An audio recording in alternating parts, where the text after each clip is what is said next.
brand ambassadors. Please, Pwede naman siya lahat ng frame nasa loob siya eh. for more, guys. For more chikahan. Wow. So you guys, I know about you're working on a movie together, you did TV shows together, but this project to represent this for Jollibee, how is that for the two of you? How's the experience like? What sets this apart from the other projects? It's been really fun so far. And the photo shoots have been really fun also. Yes. Especially the TVC. That was really fun.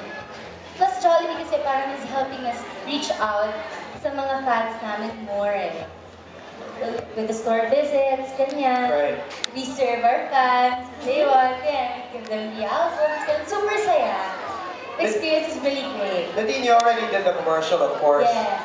with Jollibee. But when you found out that they also got James to be to be a brand ambassador also, what was your first reaction? Because you guys, obviously you work together very well, kitang-kita naman, di ba? And very often. And so, what was the initial reaction for Super you? saya kasi we're a team, so dapat stick together all the time. So, di ba? Pero we got so excited na namin ito ng first yung Jollibee. Great. Oh, pero si Daddy. How was Daddy when he found out na, oy, si James, gusto mo rin sa Jollibee? Siyempre excited din siya for James, di ba? He's a fan of JD. Si James, did you get scared? Oh, No. not. Not really. But I mean, it was really fun because it's kind of like a sequel to the first. Right. Yeah. Right. Jollibee commercial. And you were saying you had a really good time when you were shooting the TVC.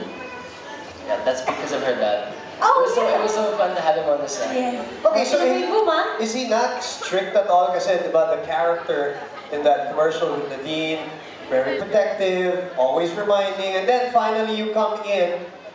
I know he knows you, but was he extra strict with you, or was he, okay, I trust you, you're okay with my daughter? Is he strict?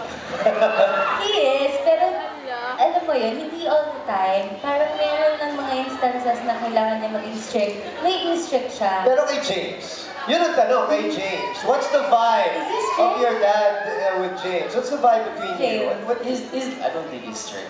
He's pretty cool. He's pretty chill.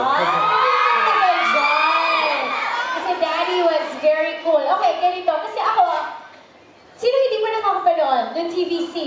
Meron pa ba? Ako kung lagyan na naiiwan. Pero doon sa mga hindi pa. Hindi, gusto naman nila makita Oo, na yan. kasi hindi pa nakapanood itong commercial na to. And of course, hearing from James and Nadine how much fun they had shooting the TVC. Ito na.